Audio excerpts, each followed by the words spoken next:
de jóvenes que arruinaron sus vidas, incluso hasta su futuro ministerio, porque se precipitaron, se equivocaron y destrozaron su presente y su futuro. Y piensa que después vendrán los hijos.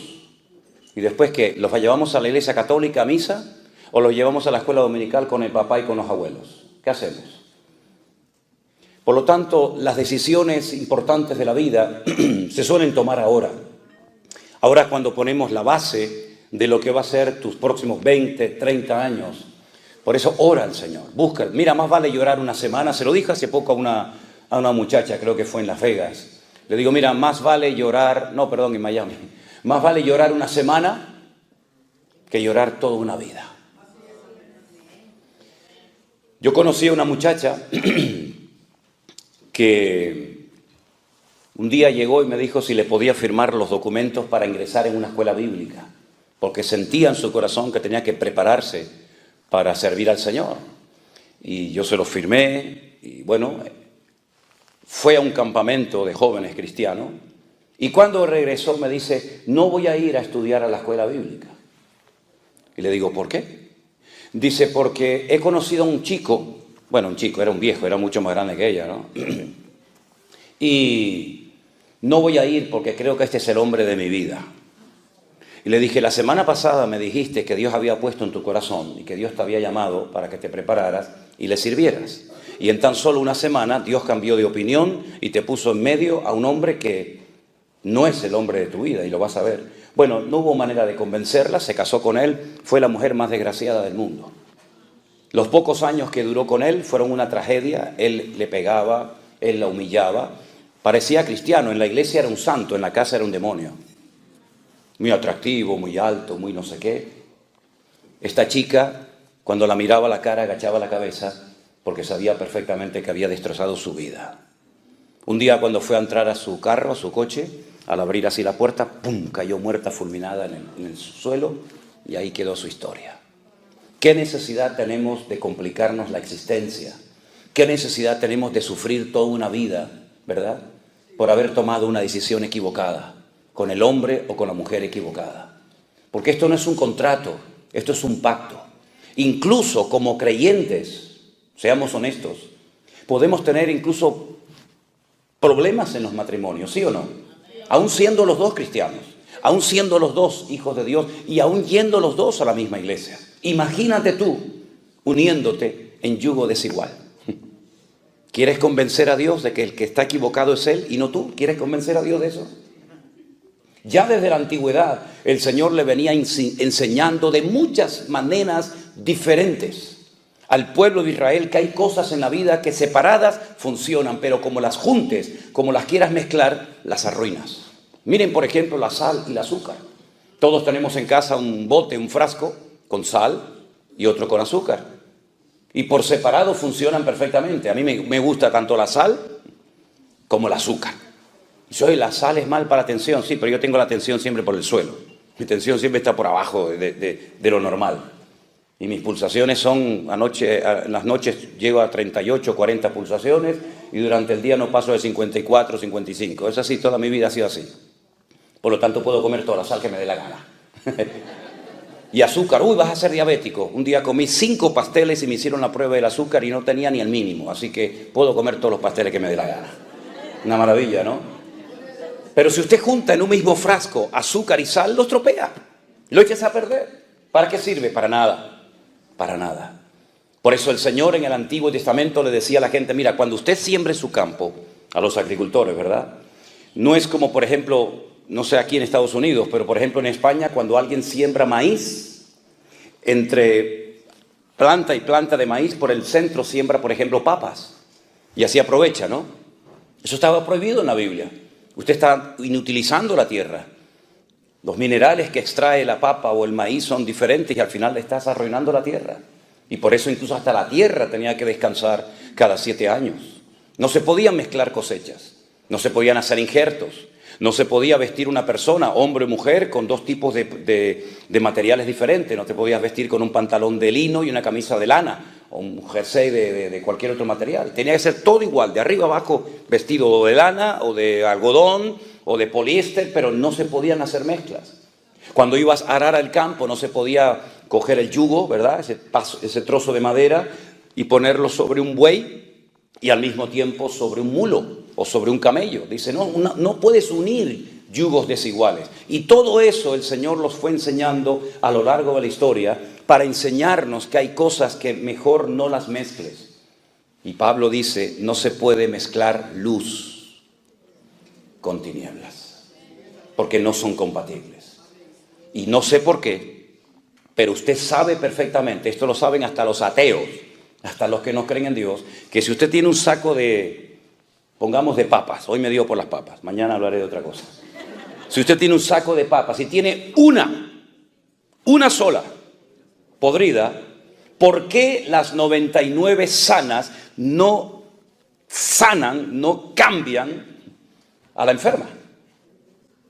No funciona así, no sé por qué. La podrida, aunque sea una sola dentro de 100, termina echando a perder a todas las demás. ¿Qué más quieres que te diga el Señor? ¿Quieres seguir peleando con el Señor tratando de demostrarle a Él que se equivocó? Dios no se ha equivocado jamás. Amén, hermanos. Nunca. Los hombres en la Biblia, muchos de ellos se equivocaron muchas veces. Miren, por ejemplo, a Abraham. Cuando el Señor le dice a Abraham, vas a ser padre de multitudes. Es un hombre mayor, su esposa es mayor, es estéril, no han tenido nunca hijos, pero el Señor le hizo una promesa en contra de toda posibilidad humana. Pero es que Dios no es un Dios lógico muchas veces, sino rompe la lógica humana. Pasaron 30 años y el hijo no venía. Y entonces su esposa le propone un plan B. En Dios no hay plan B. Cuando dice Dios una cosa, la mantiene. No hay un plan B, otro C, así sucesivamente. La esposa le propone que tenga relaciones con una criada que la trajeron de Egipto. Fíjate, se fueron de Egipto, pero Egipto se metió en la casa. Y entonces, como Abraham era un hombre muy obediente, le dijo a su esposa, sí, mi amor, lo que tú digas. Y mantuvo relaciones con Agar. Se casó con el enemigo. Apostó por el caballo perdedor. Nació un hijo, Ismael. Abraham estaba loco con su hijo, pero Dios le dijo, este no es el plan que yo te dije a ti. Yo te dije a ti que ibas a ser padre con tu legítima esposa y no con esto que no sé de dónde lo han sacado ustedes. Hasta el día de hoy, créanme, hasta el día de hoy seguimos teniendo problemas por aquella mala decisión que tomó Abraham en la antigüedad. Hasta el día de hoy el mundo está de rodillas y más que estará, porque los descendientes de este Pere Adán, como lo llama en hebreo, no Adán Pere, no hombre salvaje, sino salvaje hombre, que estará contra todos y todos contra él, hasta el día de hoy las naciones de la tierra, incluida esta nación también, se tienen que postrar ante rodillas ante esta gente por una mala decisión del patriarca Abraham. ¿Te das cuenta? Un gran hombre de Dios, el padre de la fe, el amigo de Dios, se precipitó, tomó una decisión equivocada y repito, hasta el día de hoy estamos viviendo el mundo las consecuencias de una mala decisión. ¿Te das cuenta? David se equivocó, se enamoró, se encaprichó de la mujer equivocada. Mira que tenía todas las que él quisiera, aunque no estaba permitido, pero bueno. Se enamoró de una mujer casada, miró por la ventana, sacó los prismáticos y no había quien lo moviera de ahí arriba. Le dicen, es casada esta mujer. No puedes robarle la única esposa que tiene, uno de tus hombres más fieles. Pero él no hizo caso, él hizo un abuso de su autoridad como rey. Él abusó de su poder como monarca y la manda a llamar, mantiene relaciones con ellas y todos conocemos la historia. El que sea rey no significa que podía hacer lo que le daba la gana. El que seas pastor no significa que puedes hacer lo que te dé la gana. Hay unas normas, hay unas fronteras espirituales, hay unos principios que tenemos que respetar. Y David se los saltó todos. Y durante un año aparentemente nadie se había dado cuenta, o si se habían dado cuenta, nadie se atrevía a decirle al rey, rey, ¿qué ha hecho usted? Betsabé era mujer de Urías, de uno de tus guardas personales. Un hombre que ha librado 1000 batallas, un hombre que se ha jugado la vida por ti y por el reino. Y no solamente esto, sino que viendo que la había dejado embarazada y su marido estaba en el campo de batalla, y ya me dirás a mí cómo se va a quedar embarazada una mujer cuando el marido está a 1000 kilómetros de la casa, por telepatía, ¿no? Pues, David dice, bueno, no hay problema, lo eliminamos. Como dice el refrán, matando al perro, matamos la rabia. Mató a Urías, se frotó las manos y dijo, wow, a disfrutar de la vida. Me salí con la mía, me salió el plan redondo. Le robé la mujer, maté al marido, me la llevo a mi casa y aquí no ha pasado nada. Al año, lo que pasó desapercibido ante los ojos de Dios, de los hombres aparentemente, no pasó desapercibido ante los ojos del Señor. Y el profeta Natán llegó y le dijo, tú eres ese hombre, después de aquella historia, ¿verdad?, que todos conocemos. ¿Te das cuenta cómo tarde o temprano la vida te va a pasar la factura? ¿Y qué necesidad tienes de pagar lo que tú no rompiste o lo que sí rompiste? Por eso piensa bien lo que vas a hacer, lo que estás haciendo con tu vida. Porque repito, más vale llorar una semana, un mes, que llorar toda tu vida. Hay mujeres, hay hombres que han quedado tocados para toda su vida por una mala decisión. Créeme, es así.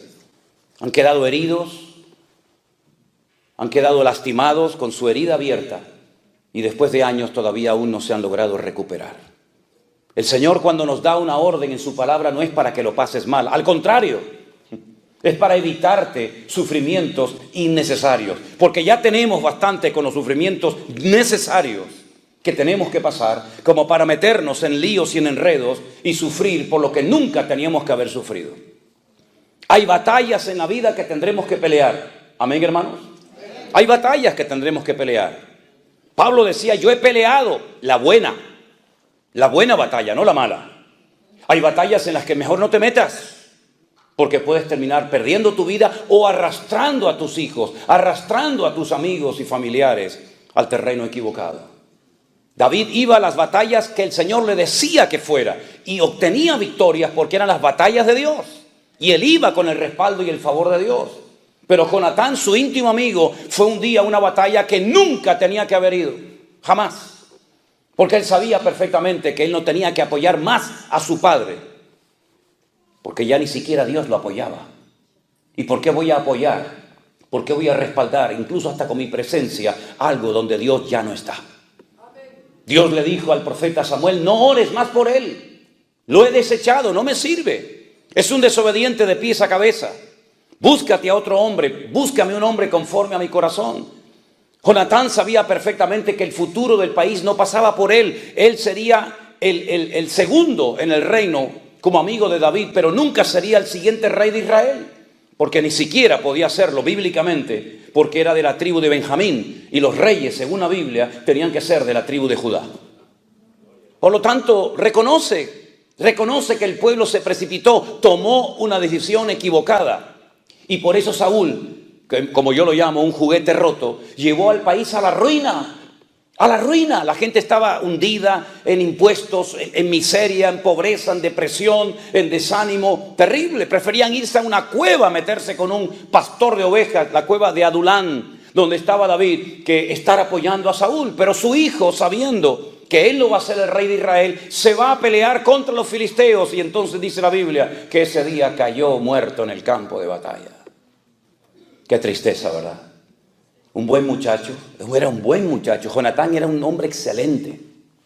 David llegó a amarlo y a respetarlo tanto que llegó a decir algo que los degenerados, los impuros, tuercen.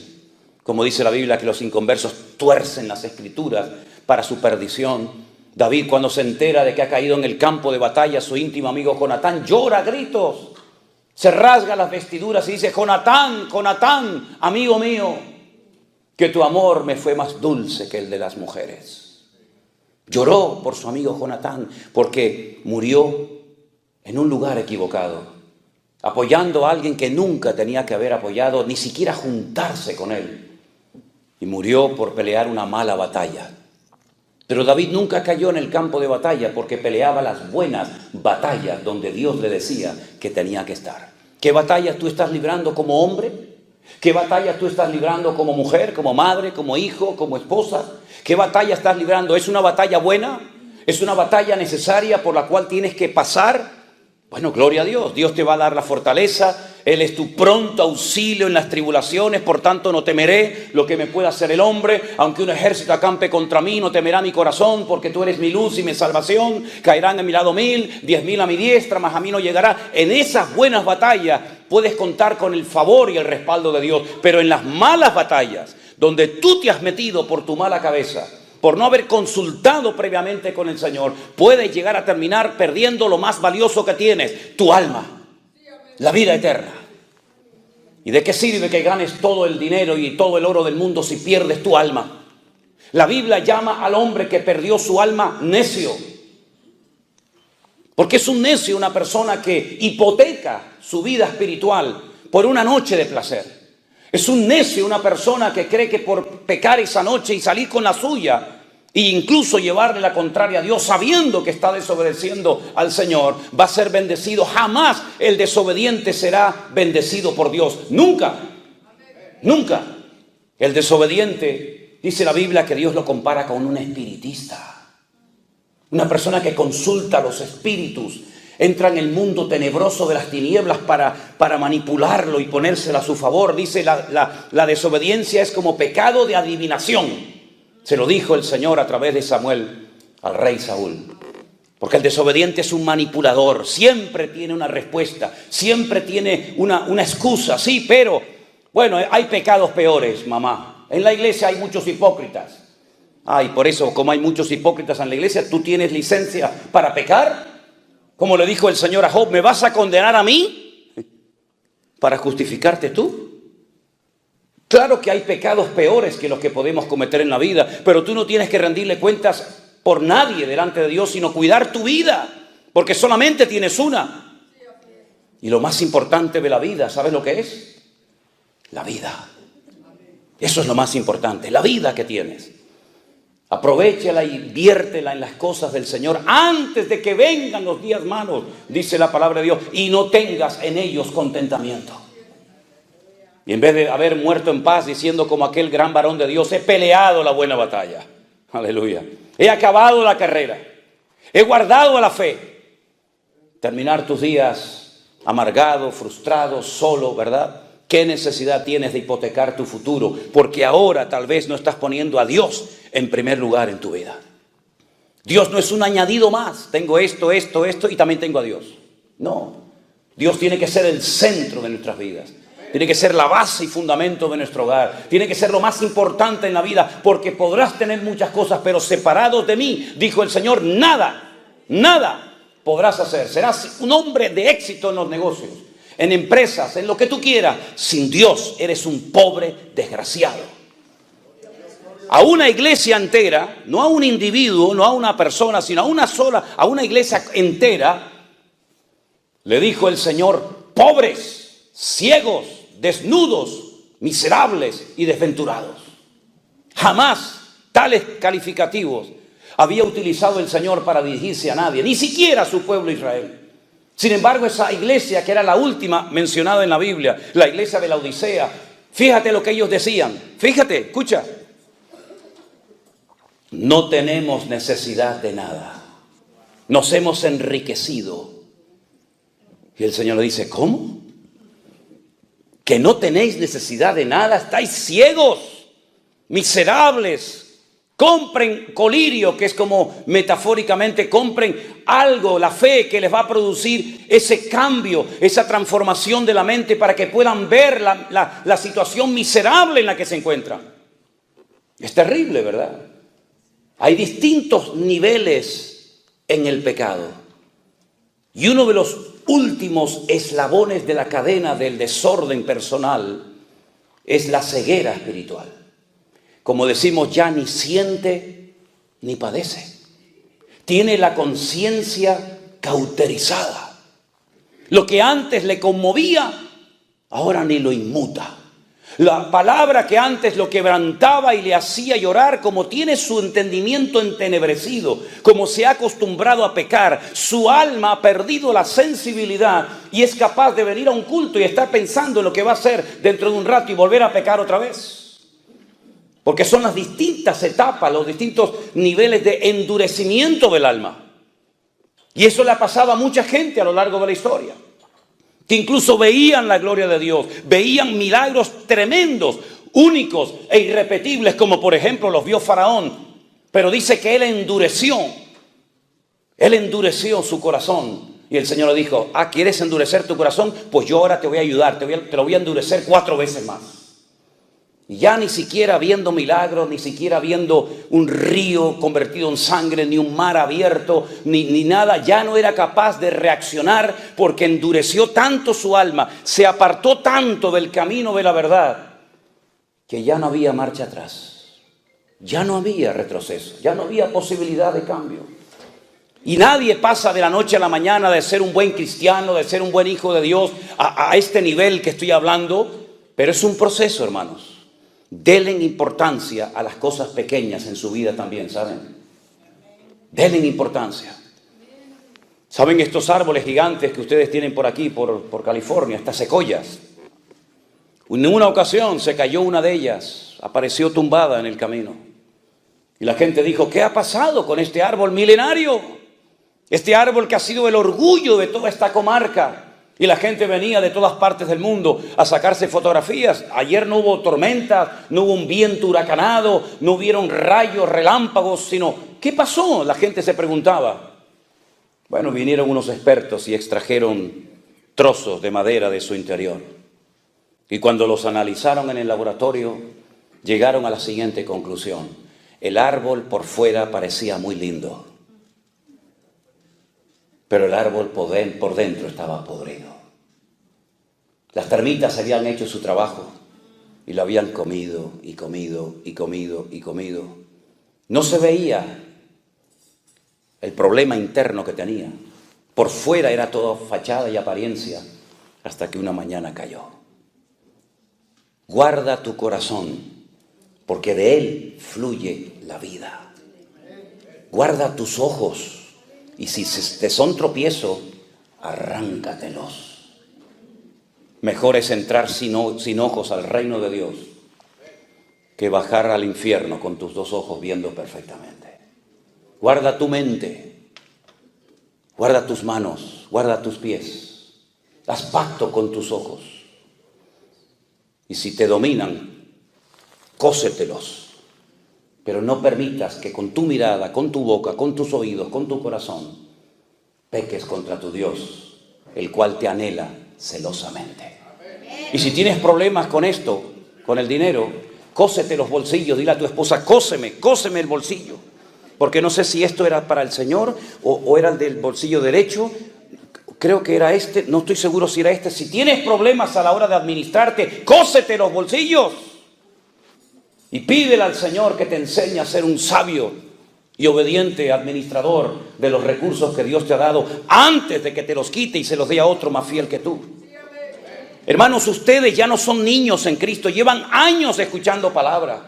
No le estoy hablando a un grupito de niños de la escuela dominical que hay que enseñarles lo que es un versículo, un capítulo. Le estoy hablando supuestamente, se sobreentiende, a personas que ya tienen un nivel de conocimiento, de madurez. Ya algunos de ustedes llevan años en 1, 2 o 3 o 20 iglesias. Tal vez incluso algunos de ustedes estuvieron sirviendo al Señor en la alabanza, en la predicación, en la enseñanza como misioneros, no lo sé. Pero hermanos, cuando uno ya lleva tiempo en el Señor, es tiempo de que uno demuestre, no con palabras, sino con acciones, que verdaderamente hemos madurado y crecido en Cristo Jesús.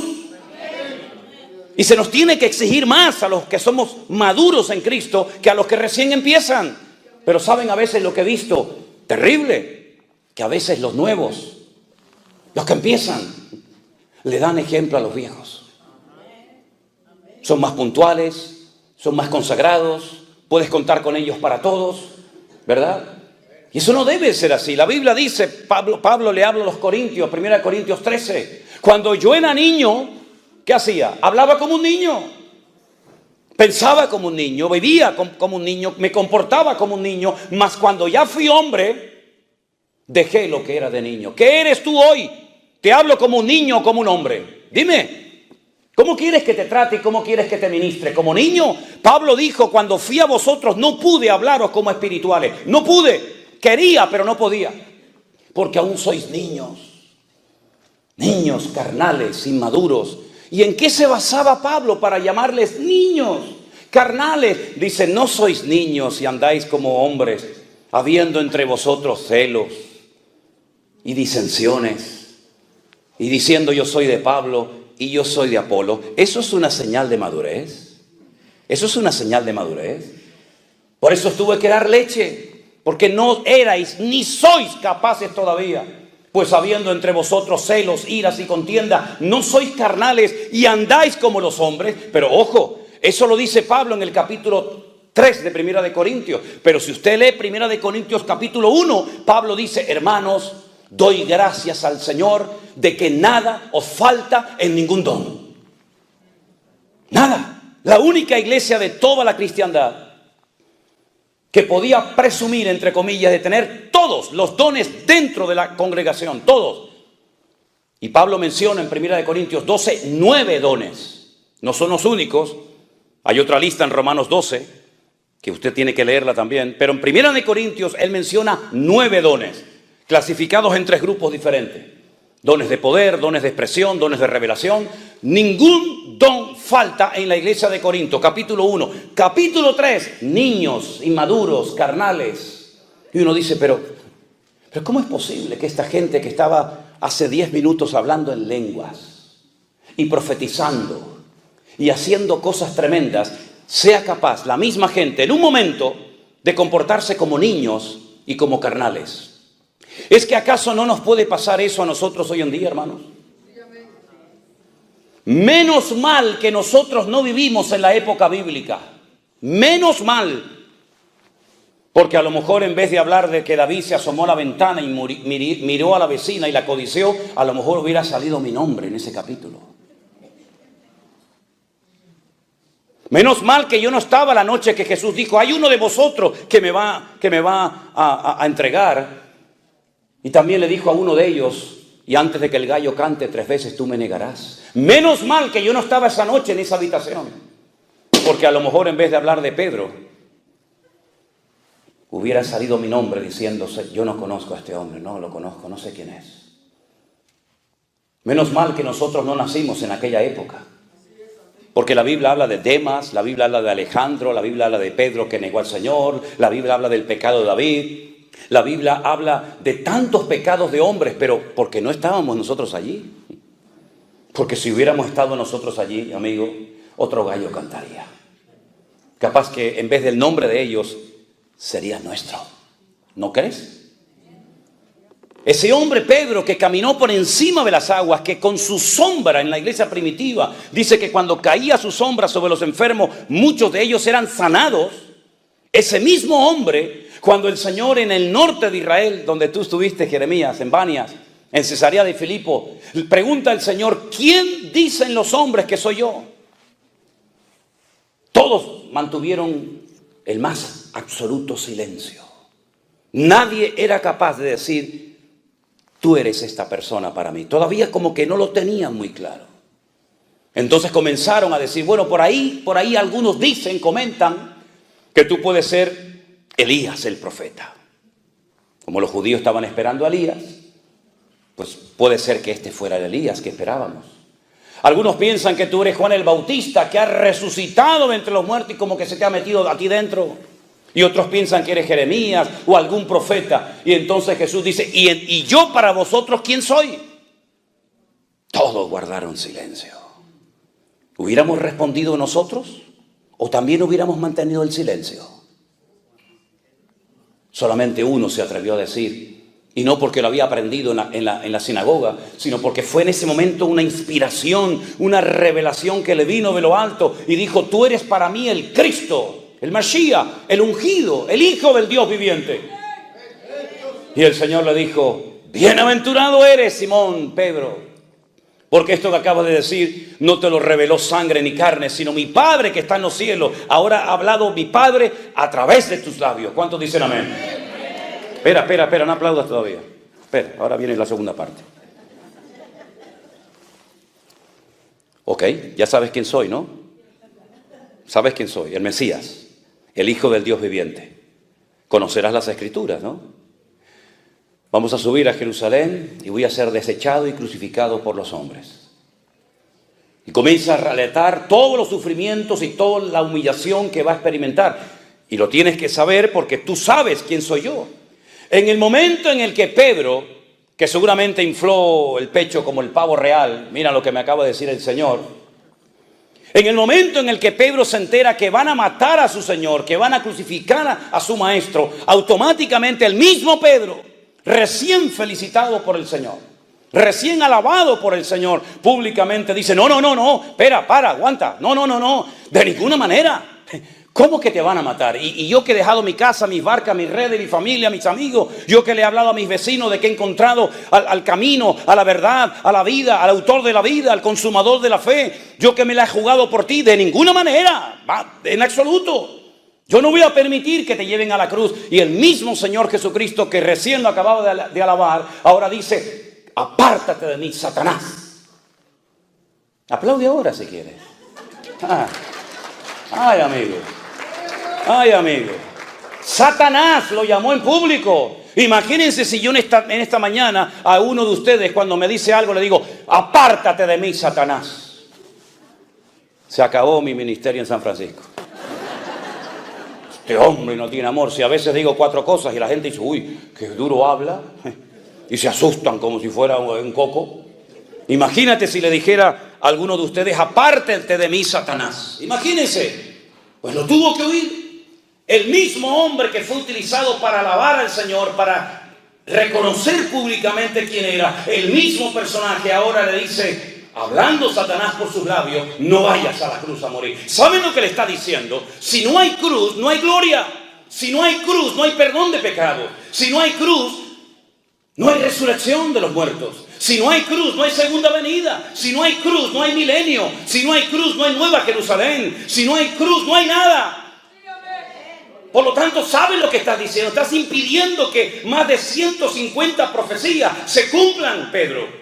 Estás frenando la palabra. Estás haciendo una piedra de tropiezo en la historia bíblica, en la revelación profética. ¿Sabes lo que significa que yo no vaya a la cruz a morir? Y entonces, ¿cómo queda la humanidad? Ya no hay posibilidad de salvación. No hay nadie en el cielo, ni en la tierra, ni aún debajo de la tierra que pueda morir por ustedes. No hay otro. Solamente soy yo. Si yo no muero por ustedes, tú te vas al infierno de cabeza. Y los que murieron esperando salvación se van a condenar eternamente. Y los que nazcan en las próximas generaciones no tendrán futuro ni esperanza si yo no pago el precio en la cruz del Calvario. Por lo tanto, no eres tú, Pedro, el que estás hablando ahora. Es el mismísimo Satanás. Porque Satanás sabía y sabe y sabrá siempre que el fracaso más grande de él fue la muerte del Señor Jesucristo. Porque él sabe perfectamente que se acabó su poder, se acabó su autoridad. ¿Dónde está, oh muerte, tu aguijón y dónde, oh sepulcro, tu victoria? Satanás es un ser vencido, derrotado. No entiendo cómo hay muchos creyentes que aún le tienen miedo al diablo y lo ven por todas partes. Yo veo a mi Dios por todas partes. Yo veo al Señor en los pájaros, veo al Señor en el sol, en la luna, en el amanecer. Lo veo aquí en esta mañana con nosotros. ¡Gloria a Dios! Satanás me tentó, Satanás me empujó, Satanás no sé qué. Cállense, por favor, hablen de Cristo, el que te ha redimido, el que te ha comprado, y no de un ser derrotado, amargado y frustrado por la eternidad. Apláudale a Él ahora, si quieres, aleluya. Él es el que tiene el poder, Él tiene la autoridad. Al tercer día, cuando fue aquella mujer llorando, diciendo, ¿y cómo muevo la piedra? ¿Y cómo lo vuelvo a ungir? ¿Y cómo lo vuelvo a abrazar? Aunque esté muerto, prefiero verlo muerto que... Y cuando llegó y lloraba, alguien le dijo, no busques entre los muertos, no llores más, ya se acabaron las lágrimas, No busques entre los muertos al que vive, porque ha resucitado de los muertos. Y cuando vamos a Jerusalén, uno de los lugares tal vez más importantes que visitamos es sin lugar a dudas, ¿verdad? La tumba vacía. Nunca me olvidaré cuando una hermana me dice, pastor, ¿y qué venimos a ver aquí? Le digo, aquí, nada. Aquí, nada. Gloria a Dios que no venimos a ver nada. Porque por ahí están los famosos enterrados y la gente va en peregrinación a ver sus tumbas y a ponerle flores. Gloria a Dios que no hay tumba llena de del cuerpo de los huesos de Jesús, sino que Él venció a la muerte y demostró que era lo que dijo Pedro, tú eres el Cristo, el Hijo del Dios viviente. ¡Aleluya! Él está vivo. Por lo tanto, mis queridos hermanos, pensemos lo que vamos a hacer con nuestras vidas. Lo he dicho muchas veces cuando yo oí esto por primera vez en mi vida. Y oí a aquel hombre, aquel predicador que decía, Él murió por ti, Él resucitó al tercer día. Yo decía, Dios mío, si esto es verdad, si lo que este hombre está diciendo es verdad, yo se lo tengo que contar a todo el mundo. ¿O es que acaso meten todos los días a un señor, después de haberlo humillado, maltratado y crucificado, en un sepulcro, y a las 72 horas sale caminando como si nada? Eso no ha pasado nunca en la historia, jamás. Es decir, que ni los romanos, ni Pilato, ni Herodes, ni Anás, ni Caifás, ni el infierno, ni nadie pudo detener que él saliera de la tumba. Yo decía, Dios mío, si lo que este hombre está diciendo es verdad, se lo voy a contar a todos mis amigos, se lo voy a contar a todos mis familiares, hasta a mis enemigos se lo voy a contar. Porque esto es el mensaje más grande que jamás en la vida un ser humano puede contar. No hay ningún mensaje político, ningún mensaje de ninguna índole que se pueda comparar con este mensaje. Y por eso, al poco tiempo, el Señor me llamó a su obra. Y por más de 41 años, lo único que he hecho en mi vida es hablar y predicar de Él. Porque Él es el único que puede cambiar las vidas, romper las cadenas, cambiar las circunstancias, unir a los matrimonios, transformar a las personas destrozadas por el diablo. ¿Por qué? Porque ahora el poder y las llaves las tiene Él. Por eso le dijo a Juan en la isla de Patmos, yo me ore, Juan, tranquilo, no te preocupes, yo sé que te doy miedo porque nunca me has visto así. Con los ojos como llama de fuego, con los cabellos blancos como la lana y con una voz como si fuera estruendo de muchas aguas. Yo sé que has caído a mis pies como muerto, pero no tengas miedo, Juan, no te preocupes. Yo soy el primero y el último, el que estuve muerto, mas he aquí que vivo por los siglos de los siglos, amén. Y tengo las llaves de la muerte y del Hades. Y el que tiene las llaves es el que tiene el poder y la autoridad. Y yo soy el que tengo la autoridad arriba en el cielo, abajo en la tierra y aún debajo de la tierra. Yo tengo autoridad, yo tengo poder porque he vencido al diablo y a sus demonios. Y esa autoridad no se la llevó el Señor a la gloria. El Señor nos dio esa autoridad a ti y a mí como cristianos. Por eso dice la Biblia en Marcos, id por todo el mundo y predicad el evangelio a toda criatura. El que creyere y fuere bautizado será salvo, mas el que no creyere será condenado. Por eso dice la Biblia, en mi nombre echarán fuera demonios, en mi nombre hablarán nuevas lenguas, en mi nombre pondrán las manos sobre los enfermos y sanarán. Porque no es un nombre de un cadáver, no es un nombre de un muerto, no es un nombre de un santo, de una virgen, de un párroco, de un papa. Es el nombre sobre todo nombre. El nombre de Jesús, ante el cual toda rodilla se doblará y toda lengua confesará que Él es el Señor, para gloria de Dios Padre. Amén, aleluya. Y es en ese nombre que nos juntamos en esta mañana aquí. Y por eso hay gente entre nosotros que dejó la droga. Porque Cristo tiene más poder que la heroína. Y por eso hay gente que salió de la santería y de la brujería, porque Cristo tiene más poder que los demonios. Y me da igual si matan pavos, si ponen velas negras, si echan agua de coco. Me da igual lo que hagan. El que controla y tiene las llaves no es el santero y el brujo de la esquina, que cuando le llama a la gente para, dígame por favor si mi marido va a venir, dígame si está con otra, tráigamelo por favor y dígame si voy a ser feliz, le dice, ¿y cómo se llama usted? Hágame el favor, caballero, usted me va a arreglar la vida y no sabe ni cómo me llamo. Empecemos por ahí. Dígame cómo me llamo, dígame el número de mi pasaporte, dígame el número de zapatos que uso, dígame el número de zapatos y de pantalones y de calzoncillos que uso, dígamelo. Dígame qué comí la semana pasada. Dígame cómo duermo. Dígame qué es lo primero que hago al acostarme, al levantarme. Dígamelo. Cuénteme de los detalles de mi vida. Y después comenzaré a abrir mi corazón a contarte a ti mi vida. Me tienes que preguntar, ¿estás casado o soltero? ¿A ti qué te importa si estoy casado o soltero? ¿De qué signo eres? Míralo ahí, tú que tienes tanto poder, míralo ahí, a ver de cuál soy. Sin embargo, al Señor no le tienes que decir nada. Porque cuando Él vio a aquel hombre, le dijo, chicos, escuchen bien, vengan para acá. Este es un verdadero israelita. Y le dice, ¿Y cómo sabes? Dice, yo te vi a ti cuando estabas debajo de la higuera, muchacho. Y le dijo, Dios mío, dice, no te asustes, a partir de ahora verás más cosas más grandes que esa. El Señor sabe cómo eras en el vientre de tu madre y sabía si ibas a ser varón o hembra, porque no hay otro más que varón o hembra, ¿eh? No hay otra cosa, hay varón y hembra. No hay más. No hay más. Aunque los degenerados digan que hay 37 sexos diferentes, mentira. No hay más, hay varón y hembra. Así dice la Biblia que Dios los creó. Es que soy una mujer y cuerpo de hombre. Tú lo que eres un tarado, que no es lo mismo. Un enfermo, que necesitas ayuda urgente, hijo. Falta una identidad tremenda, ¿verdad? Al Señor no tenemos que contarle nuestros secretos porque Él dice que Dios nos entretejió en el vientre de nuestra madre. Y aún antes de nacer Él sabía que tú hoy ibas a estar en este lugar. Y te capacitó para que fueras una persona que viviera siempre como cabeza y no como cola, arrastrándote por la vida, sino de victoria en victoria, de gloria en gloria, de triunfo en triunfo y de bendición en bendición. Ese es nuestro Dios. Vendrán luchas y dificultades, da igual, mayor es el que está en mí que el que viene contra mí. Pablo decía, le voy a dar una lista de todo lo que yo he superado en la vida. Mira, ángeles, principados, potestades, lo presente, lo porvenir, lo alto, lo bajo, lo presente, lo futuro. Ninguna de estas cosas jamás nos podrá separar del amor de Dios que es en Cristo Jesús, Señor nuestro. Antes bien, en todas estas cosas somos más que vencedores. Hemos sido creados por Dios con amor, con mimo, con cariño. Aprende a respetarte, hombre. Aprende a valorarte. Dios te hizo así como tú eres.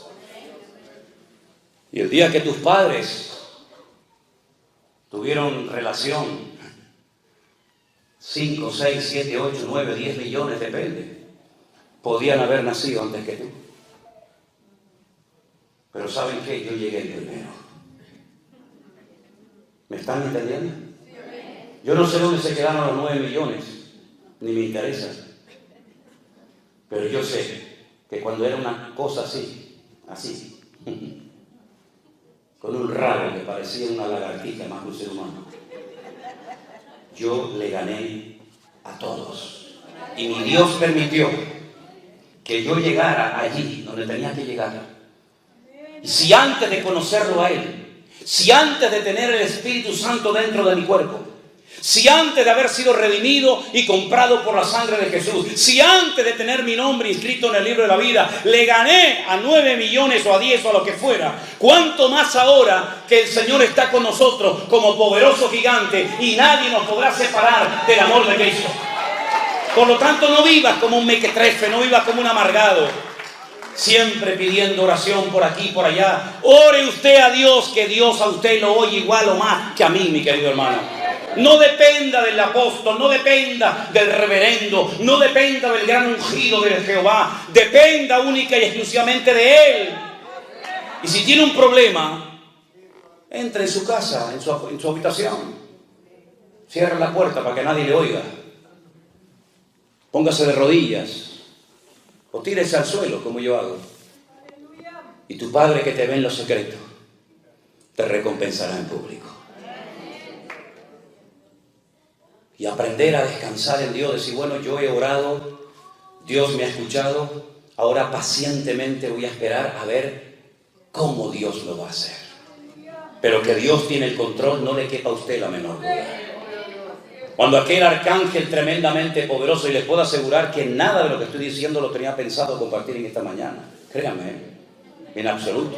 Les puedo enseñar hasta los textos que tenía, pero el Señor me llevó por otro lado.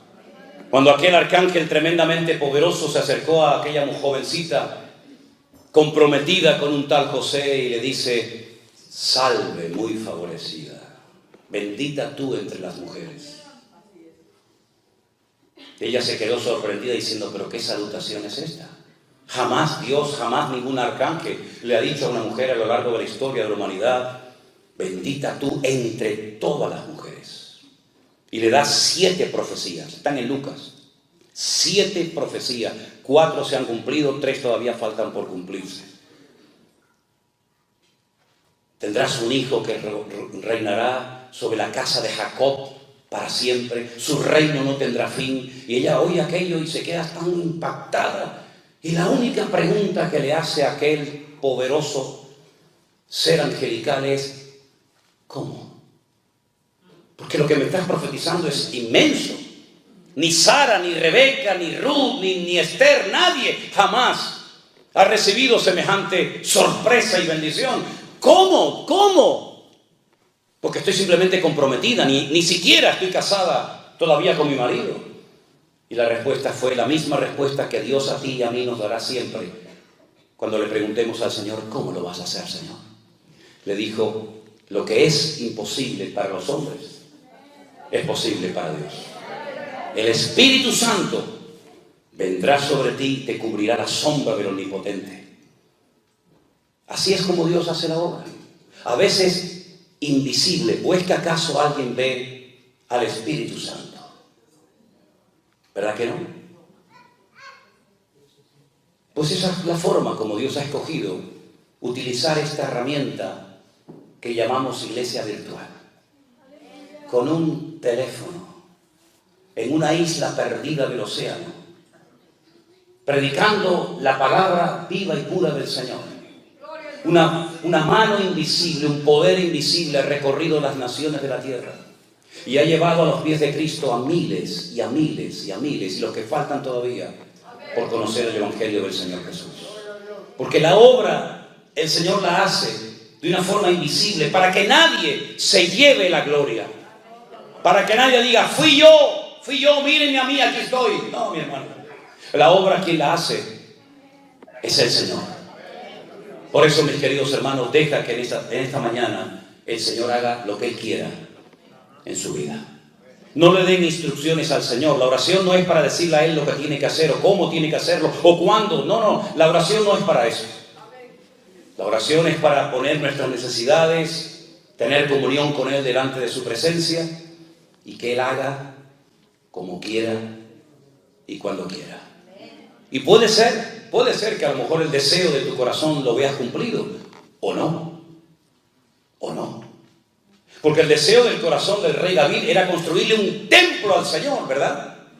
Y el Señor le dijo: no, pero Señor, tengo el oro, tengo la madera, tengo los planos, llevo toda la vida inventándome instrumentos musicales, llevo toda la vida componiendo salmos para que cuando se inaugure el templo la gente cante tu palabra y te alaben y te adoren a ti. Y el Señor le dijo: no lo vas a construir, lo va a edificar tu hijo. Bueno, hay gente que trabajó para que nosotros estuviéramos hoy aquí,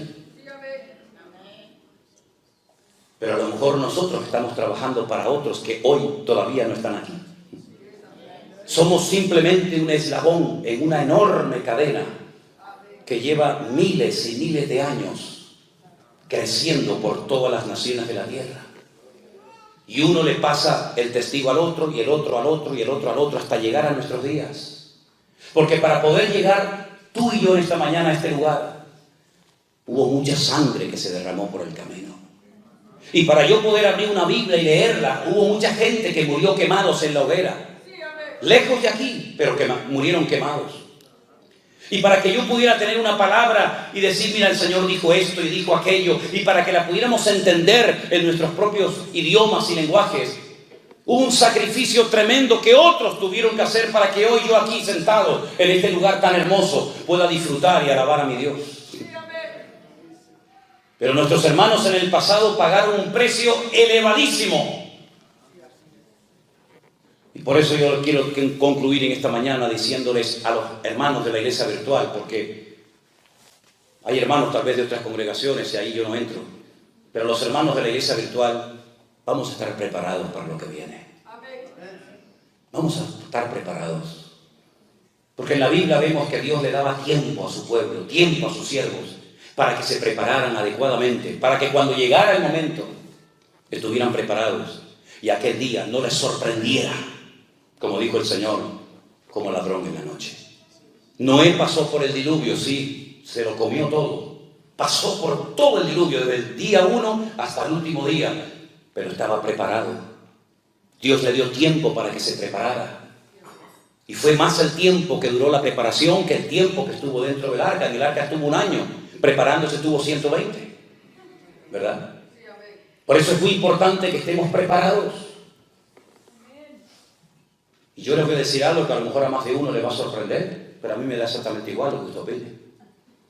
Procuren tener como mínimo para una semana comida y agua en su casa. Si me equivoco y no pasa nada, no pasó nada. Pero procuren, queridos hermanos, prepararse por si viene un gran terremoto como le vino a nuestros hermanos en Turquía el otro día. Que yo estaba en Israel y me dijeron, 300 personas han muerto esta noche. Digo, ¿ah? 300 personas, 300. A los pocos días había 50.000, 60.000, 70.000, 100.000 y nunca se sabrá cuántas personas murieron allí en ese terremoto.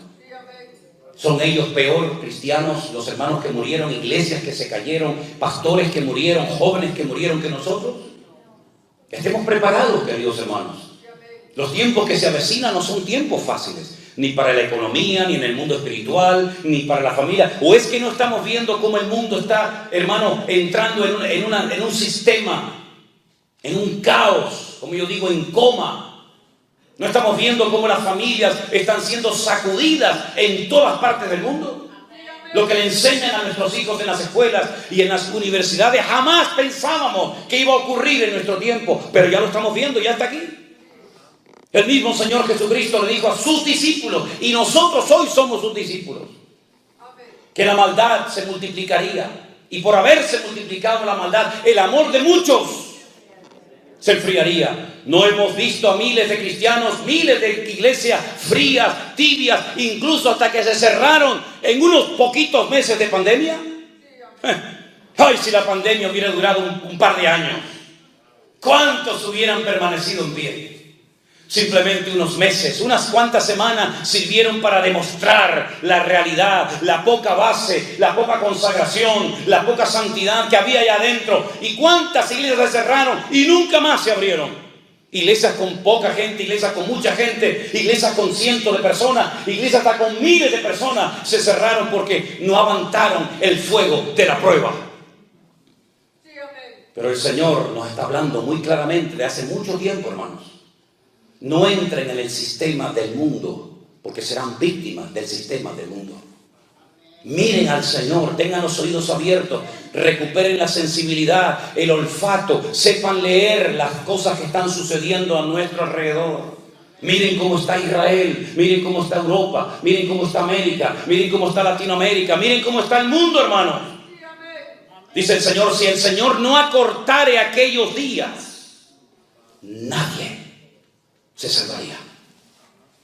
Fíjate lo difícil que se va a poner la situación a nivel mundial. Por eso la iglesia no puede estar tonteando y jugando y criticándose y dividiéndose. La iglesia tiene que despertar del sueño y prepararse, velar y orar para que aquel día no sorprenda como ladrón en la noche.